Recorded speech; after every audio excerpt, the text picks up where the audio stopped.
የአዲስ አበባ ፖሊስ የወጣቷ አሟሟት በመጣራት ላይ መሆኑን አሳወቀ።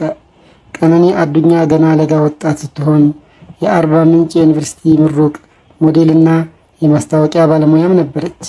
በአፋን ኦሮሞ ዘፈኖቹ በእጅጉ የሚታወቀው የወጣቱ አንዷለም ጎሳ የፍቅር አጋር እንደነበረችም የተነገረ ሲሆን ሰኞ ሌሊት በአዲስ አበባ ከተማ ለሚኩራ ክፍለ ከተማ ሰንሻይን አካባቢ በሚገኝ መኖሪያ ቤታቸው በድንገት ሕይወቷ አልፏል።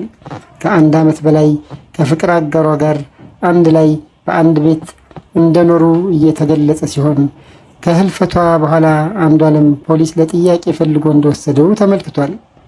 የወጣቱ ድምፃዊ አንዷለም ማናጀር እንደሆነ የገለጸው ሌሊሳ እንድሪስ ለቢቢሲ አፋን ኦሮሞ በሰጠው ቃል ቀነኒ ከሚኖሩበት ህንፃ መውደቋንና ንጋት 11 ሰዓት አካባቢ መሞቷን አንዷለምና ቤተሰቦቹ ወድቃ እንዳገኟት ገልጿል። እኔ ንጋት 11 ሰዓት ስልክ ተደውሎ ቀነኒ ጉዳት ደርሶባት ሆስፒታል እንደገባች ተነገረኝ። እስካሁን ባለው መረጃ መሰረት ከ5ኛ ፎቅ ወድቃ ነው የሞተችው። ሁኔታውን ለማጣራት ምርመራ ተጀምሯል ብሏል። የአዲስ አበባ ፖሊስ ህዝብ ግንኙነት ኃላፊ ኢንስፔክተር ማርቆስ ታደሰ ለቪኦኤ ሬዲዮ በጉዳዩ ላይ መረጃ ለመስጠት ጊዜው ገና መሆኑን ተናግረዋል።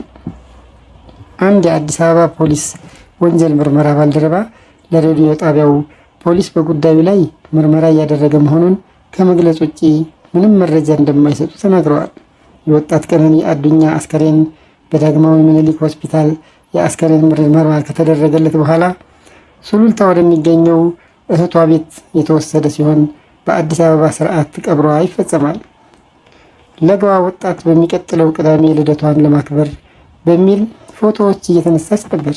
በቅርቡ ከፍቅር አጋሯም ጋር ትዳር የመመስረት እቅድ ይዛ እንደነበር ተገልጿል።